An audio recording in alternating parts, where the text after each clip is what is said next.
ආයිබෝවන් අපි මේ ඇවිල්ලා ඉන්නේ සීගිරියේ සිංහපාදේ ළඟ. ප්‍රධාන පිරිසුම් දොරටුව ගල මුදුනට නගින්න. එතකොට මෙතන මේ සිංහපාදේ කියලා තියෙනවා. හැබැයි සිංහයෙකුට ඇඟිලි 5ක් තියෙනවා. මෙතන තියෙන්නේ ඇඟිලි 4යි.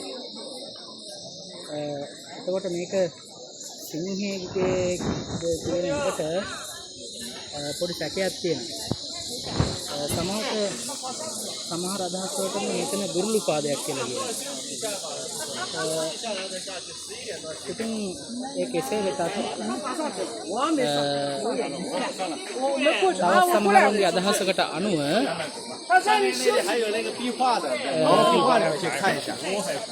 මේ ස්ථානයේ ඇතුළට උමගයක් තියෙනවා කියලා අදහසක් දක්වනවා.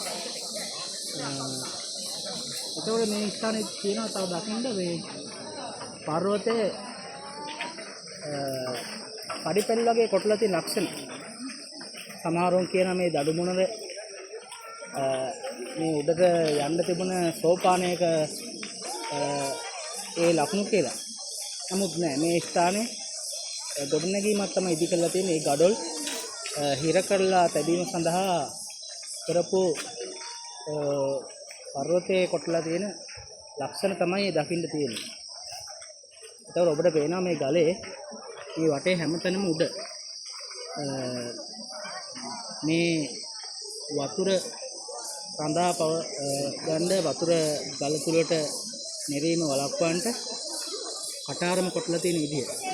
මේ තරම් මුදුනේ මේ ආකාරයට කටාරමක් කොටන්න මේ ගල වටේටම මේ පැත්තේ දිගටම ඔය කටාරම ওই විදිහ කොටලා තියෙනවා. කොයිතරම් වෙහෙසක්, කොයිතරම් මහන්සියක්, මොනතරම්